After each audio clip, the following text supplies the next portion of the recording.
Welcome to another Bible study, and we ask a word of wisdom from our Heavenly Father. This study is going to be chock full of information. Creation Day 6 is the culmination of all the creation that the Lord did. All the plants and the atmosphere and the seasons of the earth. Everything is set in perfect motion so that the earth would be perfect for food for both man and animals.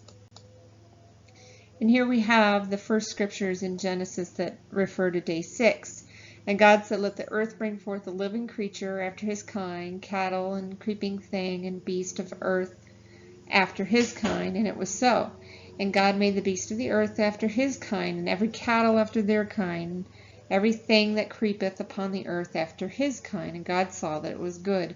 So all the animals, basically the land animals, were created on this day. Everything from African wild animals and zebras and giraffes to horses from the Russian steppes, and little creeping things would be like little small like rabbits, and all the different kind of animals, because the earth was full of food. And God's going to discuss that later on in the next few verses. So Job also has a parallel to day 6. We have, starting in the last part of Job 38, verse 39, in the Bullinger translation, it says about the lion. In verse 40, it says, "What time within their dens they lay them down, or in their jungle lairs lie in wait." So this covers one of the first biomes of the earth, because when God created the earth, or recreated it, he gave specific flora and fauna to each area, and this would be the rainforest, or indicate the rainforest anyway. The mountain goat in Job chapter 39 verse 1 mentions, "The wild goats of the rock bring forth, or canst thou mark when the hinds do calve?" The hinds would be in the temperate forest, would be deer. "Who hath sent out the wild ass free," or who hath loosed the bands of the wild ass. They're in desert-like conditions with some shrubbery. I know the picture I have is that's like a Saharan desert there, but the wild ass has a kind of like a semi-desert type biome. And I think that that's what the Lord is getting at here on verse 19. "Hast thou given the horse strength? Hast thou clothed his neck with thunder?" And that would be the lowlands or the grasslands. So here we have in Job covering every type of biome upon the earth that would have to be specially created by God, with the plants that belong in each of those areas and the temperature that they are set for. And nothing I found mentions the tundra, but that doesn't mean it's not in there somewhere. This whole chapter has way more detail if you read every single verse, but I just quoted the ones with the animals that are specifically mentioned for each biome. So we have on the 6th day, of course, the creation of man. And I believe this is the nations of the earth. This is not the special creation God put in the Garden of Eden. God said, "Let us make man in our image, after our likeness. Let them have dominion over the fish of the sea, and over the fowl of the air, and over the cattle, and over all the earth, and over every creeping thing that creepeth upon the earth." So this particular man had dominion over the fish of the sea, and over the fowl of the air, and over the cattle. So you need to remember that, because we're going to compare this man with the men in chapter 2. I think I'm going to do chapter 2 in another video. But so in verse 27 it says, "So God created man in his own image." And in the Hebrew it uses special words for the. Ha is the, Adam is the word man, and etz is kind of like exclamation point, this man. It's pointing out this man of the nations, this man over the fish of the sea and over the fowl of the air. These are hunters.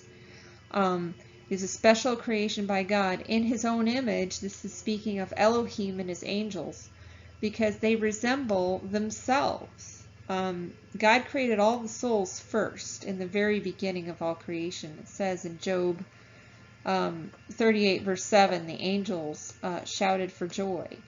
And also in Psalm 148, it talks about the angels shouting for joy. So they were created to look like they did when they existed prior to this age. We were all born innocent in this age and do not remember being in that former body, but this verse says that this creation of the hunters is a special creation in the image of God. So when they were all angels shouting for joy. In Deuteronomy 32, it mentions that these nations, when the Most High distributed the nations as he scattered the descendants of Adam, so they would have to be different. If they were all just descendants of Adam, then Adam would be scattered amongst Adam. And this verse says that he is scattered among the nations of the earth. Then God set up boundaries for the nations. And how did he set up who would be born into what nation? According to the number of the angels of God. So basically, how many souls did God have in heaven? Well, that's how many men he's going to create. And they're going to look like themselves, which naturally makes complete sense. But this is a special creation of man. It's the hunter man. But created in God's image, just like the man in chapter 2. Remember, this eth ha-adam word here is a pointer. It's like saying, look what I did. This eth we're going to discuss is a signature of God. And the first part of the eth is the aleph. Now the aleph, this is the ancient Hebrew, this is the modern Hebrew letter for aleph. And that's the first letter of the Hebrew alphabet. And tau is the last letter of the Hebrew alphabet. And that is why it makes the et sound, or eth as some people say. And in the Paleo Hebrew, it looks like this. This is an ox head. It stands for strength. So you have the strength of God's mark. So when the strength of God, or God's mark, it begins actually in Genesis 1:1. It says, Bereshit, which is in the beginning, Elohim, which means God, Et, Hashemayim, which is God, bara is created. Sorry, I forgot the word bara. I'm going by memory here. But the et marks the waters, and va'eretz, which is and the earth. And the et is in there to mark the waters and the earth. So there we have in the very beginning God's mark. What is God's mark? Well, you see the cross, and we all know that God came to this earth and died on the cross for our sins. We discussed that in day 4 of creation, how it's pictured in the stars in Orion. But something very sad happened in Genesis chapter 6. We have a flood that's going to happen. And God very specifically says, and it repented the Lord that he had made eth ha-adam. Now, which man is that on the earth? It is the man Adam, the farmer that he didn't have. When he looked around, he saw all the hunters. He said, I don't have a farmer. So this eth is not pointing to the 6-day creation. It is pointing to the farmer, that particular Adam. And it grieved him at his heart. And the Lord said, I will destroy et ha-adam, this particular man. He didn't say he was going to destroy all of creation. If you keep reading, whom I have created from the face of the earth, both man and beast. This is behemoth in Hebrew. And the creeping thing, those are the small animals, and the fowls, which is the winged birds of the air. So notice, if you remember from day 5 video, and then to continue the verse, for it repenteth me that I have made them. So it repented him that he made this man, in which the seed line of Christ would eventually come through this man. It's stated in 1 Chronicles chapter 1, the bloodline of Christ. But it repented him because they were so evil.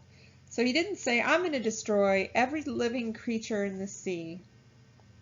I'm going to destroy with this flood. I'm going to destroy every insect, every serpent. No, Those are the things that were created on day 5. So on day 6, the things that were created were the beasts of the land. And specifically, when Adam was put in the garden, there were the beasts that he had, which were the beasts of the field. They were very specific animals. They were not the entire ocean of the earth or every insect and snake. It was basically the domestic animals. So God had looked at that Es Ha-Adam, which is that specific man, and he found Noah, which was righteous. So obviously Noah would be saved in that local flood. But it was a local flood. God didn't say he was going to destroy absolutely everything he just created on day 5, but just the people of this Adam and the people and the animals of this particular area.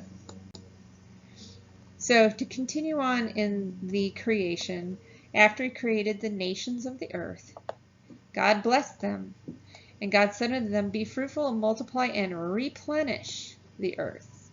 Please notice it says replenish. That's why I say it's the recreation. And subdue it, and have dominion over the fish of the sea, dominion over the fish. Remember, when it repented God that he created the man, he didn't say he was going to destroy the fish. So it's a different man that Adam, sons of Adam, who had slept with the angels and created a false seed line. And over the fowl of the air and over every living thing that moveth upon the earth. So the hunters were over all of the fish and the fowl as well. And God said, Behold, I have given you every herb bearing seed. This is very important. If Noah's flood had destroyed all the foliage on the earth, which a year-long flood would certainly destroy the foliage, he would have to take plants on board and then replant them so that the earth could be rejuvenated. But God specifically says, I have given you the herb-bearing seed, which is upon the face of all the earth, and every tree in which is the fruit of a tree yielding seed. To you it shall be for meat. So God said, I put all the plants on the earth. I want you to replenish it and use all the plants that I put on there on day 3 to feed both you and the animals. Replenish it. And to conclude day 6, we must consider to every beast of the earth and to every fowl of the air, to everything that creepeth upon the earth, wherein there is life, I have given every green herb. Who did? Did Noah take a boat and travel the globe and replant every green herb for meat? And did Noah do that? And it was so? No, it says God did it. And God saw everything that he had made, God had made. And behold, it was very good. Now on day 1, the light was good. On day 3, God said it was good. On day 4, it was good. On day 5, it was good. On day 6, it was very good in Hebrew. It's actually a word for very. It's kind of like gadola, like mega. It's very good. And the word good contains of 2 Hebrew letters. One is bait, and in the ancient Hebrew, it's kind of a spiral. I didn't do a very good job, but so that's the bait, and that's a house. So it's the house, and then it's got the basket, the towel, and that's full. What are baskets for? Food. So it's a house full of food, very house full of food, and it's food that God put there for all of creation. And the evening and the morning were the 6th day. So naturally, what we have to call in question here is God just created all this stuff, the plants, the animals, humans upon the earth. But why? Why would God need to create so much stuff on the earth? Wasn't it good for food before then? Well, if we look back just a couple tens of thousands of years, basically the beginning of the last recent ice age, there was an eruption of a volcano 75,000 years ago. And if this eruption of a volcano is called Toba, it devastated the world's ecosystem from the bottom of the food chain upwards. Since plant life relies on photosynthesis, any decrease in sunlight would have a damaging, basically all the plants would die. Fauna is animals. Any animals, obviously, how would they live without the plants? The plants are for food. God said they were for food. I put them on the earth for food. So why would God need to create all these plants? Because they were destroyed. The earth was tohu vabohu, empty and lifeless. No life was on it. So without the warm climates, all these plants would die off in a matter of weeks. Even hardier vegetation would die. Studies have shown that while hardy vegetation fares relatively well during subnormal temperature and sunlight dips in the winter, during the warmer growing season, any sustained dip over the course of several years could prove fatal. So how long did this volcanic damage and how did the volcano damage the food chain? How did the volcano cause mass destruction across the earth? Well, when you look at how big Mount Toba is, it's humongous. The clouds would go into the stratosphere, and volcanoes can have sulfuric acid in them. So this would spike sulfuric acid into the stratosphere. This would block it from the sun, the whole entire globe. This volcano would basically destroy, and just for scale, if you look down here, this is Mount St. Helens. See how tiny it is?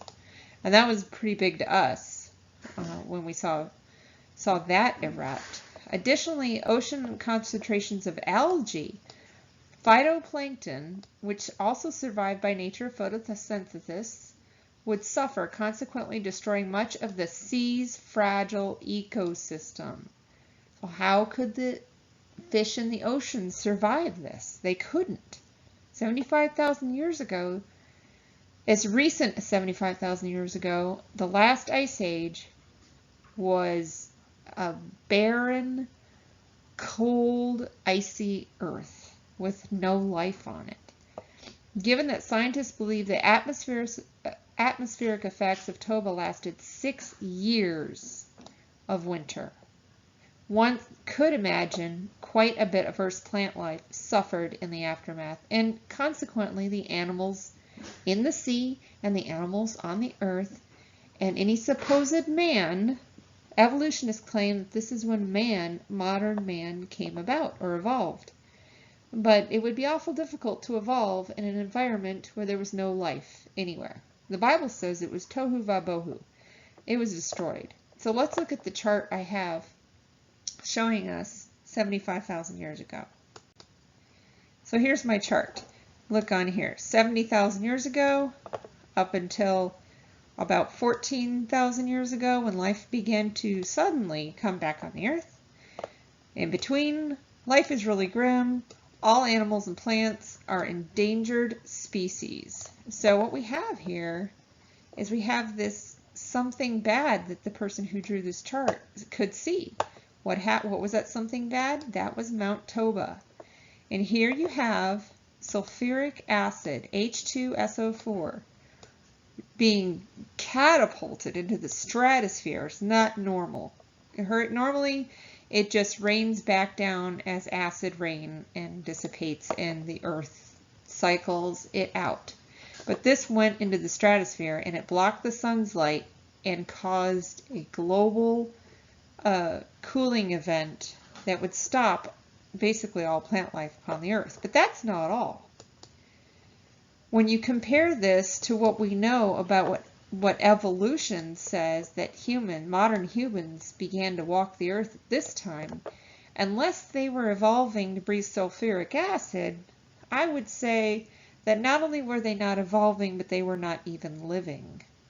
Man did not evolve 70,000 years ago because life basically was impossible during this time period. The odds of them surviving would be reduced down to almost zero, because you just lost billions of years getting up to the point where Homo sapiens would supposedly be alive, and then this Toba volcano just ruined it all for evolution. Now they say that humans survived, but that's just because they can't believe that God created But this is the environment. This is tohu, total chaos and destruction, vabohu, which is, I cannot seem to write that, but in Hebrew, bohu is emptiness. There was nothing on the earth, no food. And then if you go to my day 3 video, you will also see that the land is called dry. And of course, land is already dry. Why would the Hebrew be calling it dry? Because it means the plants were withered. Why would the plants be withered? Because there was no sunlight for thousands of years, 50,000 years. No sunlight. Now, carbon-14 dating can't go past here. So if you got any bones that are from this time period, like the mastodon, the giant sloth, and the saber-toothed tiger, carbon-14 dating cannot date it. This is according to scientists. They say it can't go past 50,000 years, so they don't even know how old these bones are. But some of them do speculate they are from the Ice Age, where all this destruction happened. So here you have the great giants of North America, and some people say that humans killed them off. These animals were unbelievably huge, and I don't see man winning many battles with a saber-toothed cat. But you can find articles that discuss how these animals were older than 50,000 years, possibly even 65,000 years old, which puts them right after the eruption of Mount Toba, which cut the sunlight off from the earth, and the plants would all die. Naturally, the animals would probably also freeze to death as well, and would cause mass extinction of these great, beautiful North American animals. So, but not only that, we have another destruction in the chart around 18,000 BC, but this one is not like Mount Toba. It's not a huge, humongous, monster-sized volcano. It is a volcano that went off for 200 years. So this, scientists believe, caused the warming age because it, and they note, the southern hemisphere abruptly changed. And again, simultaneously, abrupt change in the climate across many continents. So basically they believe that the stuff from this volcano were pollutants and toxic chemicals that they found in these cores, these ice cores that they've dug up, punched a hole in the ozone layer, causing the Earth to be flooded basically to be flooded with heat, and that this would trigger the warm. This may have been how God started the recreation. So in research published today in Proceedings of the National Academy of Sciences, an international group of researchers and I discovered the 200-year series of massive volcanic eruptions coincided exactly with the onset of this period of rapid, widespread southern hemisphere climate change. I discussed the southern hemisphere climate change in the second day 2 video, and they didn't know why, and I didn't know why at the time until I found this article. So now this Mount Takahi in Antarctica, many of these changes have been attributed to a sudden poleward shift in westerly winds encircling Antarctica, and shifting winds changed ocean circulation and ventilation in the deep ocean, affecting glaciers across the southern hemisphere. So that would be the death of many ancient sea creatures that suddenly would not get the ventilation they needed, or not get the amount of sunlight that they needed, and cause them to die off as well. So we had a massive death on the planet Earth. What we need is a God to recreate it, not a man named Noah who's going to fly around the earth like Santa Claus, dropping seeds in every section of the globe. So in this chart, I have my 14,000 years before present, and I have my overlay. Here you have day 1, which overlays with Adam. being created. According to the Septuagint, it was 1,000 years before the Masoretic Hebrew text, which chopped off 1,000 years incorrectly and easily proven wrong. Maybe I'll do that in another video. And you have day 2, which is rain, and you have day 3, which is land, day 4, which is the formation of the orbit of the earth to create the zodiac, day 5, we went over fish and fowl, day 6, man was made flesh. Remember I read that verse in Genesis chapter 6 where it grieved the Lord that he made man flesh? But he did, and he did it for a reason. That one day, and I'm going to start with this Bible verse here, Exodus 31, the children of Israel shall keep the Sabbath to observe the Sabbath throughout their generations for, what is the reason to keep this 7-day Sabbath? A perpetual covenant. The Lord promised that in the beginning was the Word, and the Word was God, and the Word was with God, and the Word was God. Jesus was there from the beginning, promising to save us from the very beginning. And so this 6-day creation week was a sign that God would come and save us again. How long would it take? Probably about 6 days, because that's when Jesus came down to the earth and became flesh. So let's look at that verse. It is a sign between me and the children of Israel forever. For in 6 days the Lord made heaven and earth, and on the 7th day he rested and was refreshed. So if you look on John 1:14, we have an interesting parallel. And the Word was made flesh and dwelt among us. And we beheld his glory, and the glory as of the only begotten Son of the Father, full of grace and truth. So there you have day 6, prophesying of the day the Messiah would come. 6,000 years later, because a day with the Lord is like 1,000 years to man. So when you have 6 days of creation, God said, it's like, I'm going to have you do this. Observe the Sabbath. And what is the reason I want you to do it? So that you know my covenant with you. Even from the days of Noah, when he promised he would come and save us. It's a perpetual covenant. It's a cycle given to us for a prophecy to know when Christ would come the first time and also the second time. It is also written in Hosea chapter 6, and I don't have it for you on the screen, but if you flip to Hosea chapter 6, it talks about the 2 days that the Lord would revive us. And I have it right here, chapter 6, verse 2. After 2 days will he revive us. In the 3rd day he will raise us up, and we shall live in his sight. So if you look at the chart, Christ came here, and let's count how many days it's been. 1, 2. And where's the 3rd day? Right here. It will fall on the 8th day, which would fall and the perfectly lining up with the creation, the day that Adam was created, and he was the farmer. So here's the prophecy I went over in day 5.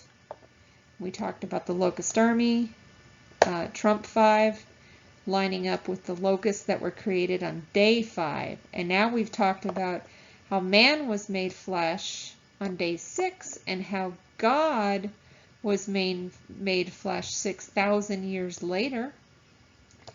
And then in Trump 6, we have the Antichrist or Satan pretending to be Christ, and he comes as a supernatural being not made flesh.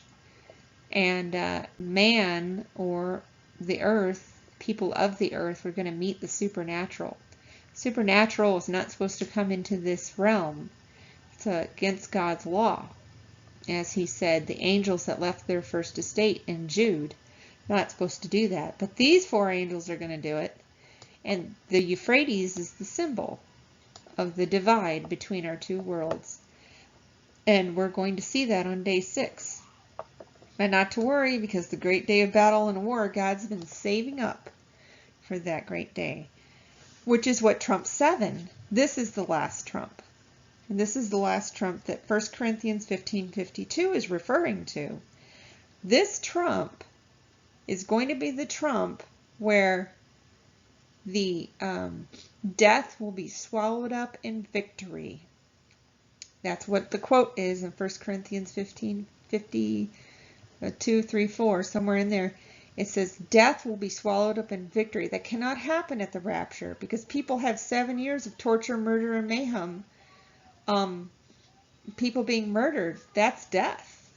But God said in 1 Corinthians 15 that it's going to be a great day because that's when death is swallowed up in victory. That's why it's going to be entering into the 3rd day from Christ being here at the cross, and the 8th day from the beginning of creation, the new beginnings. And just to have some final thoughts in this video, and summing things up, volcano erupt. What we've seen here, maybe for the first time together in one video, is that volcanic eruptions like Toba, which was a super volcano, and the other one in Antarctica that erupted for 200 years. These volcanic eruptions affected the climate to such severe degree that they blocked the sunlight and caused an ice age, a very long 50,000 year ice age. The plants withered. We're testified of this on day 3, that there were plants on the earth. That dry earth, dry withered plants is what the word means. The ocean currents were violently affected both by volcanic eruptions and by the melting ice sheets as the fresh water flowed into the Atlantic. Would cause drastic changes in the ocean currents. The wind patterns were also affected. This disrupted all the animals. It killed them, and the plants withered in weeks, according to some articles. And there was a volcanic winter for 6 years. Nothing warm at all. So the Ice Age was devoid of life, reducing the odds of evolution down to 0. So if life can't even survive, it's extremely unlikely that it's going to evolve. Unless you can breathe sulfuric acid without burning your eyes or causing severe holes in your stomach if you swallow it. Now, if our ancestors did survive it, I would say they must have evolved if they were able to breathe sulfuric acid. But instead, when you handle sulfuric acid, you have to do it with a mask that vents the air for you, heavy gloves, a ventilation hood, and extreme caution, because it can also make you infertile, which would make evolution kind of difficult if you were infertile from breathing in sulfuric acid that had been ejected into the stratosphere. So anyway, 5th and 6th day of creation replenish the earth, as the Word of God says, replenish it. The barren, lifeless planet, bohu, it was void. But God put it all back together for the man, and he was so happy because it was very good, very fruitful, and very full of life again. No longer tohu and no longer bohu. The creation week was a pattern of time which prophesied of Christ. Both his first advent and his second advent, when you overlay the days. And in the next video, I'm going to talk about the 7th day of creation, which is a day of rest. And what patterns fall into the 7th day basically come from what we've discussed in this video. But I'm going to go more into the 7-day cycle, the perpetual covenant, and the covenant of salvation. All praise to him for all his word. We just praise him and thank him for this lovely word.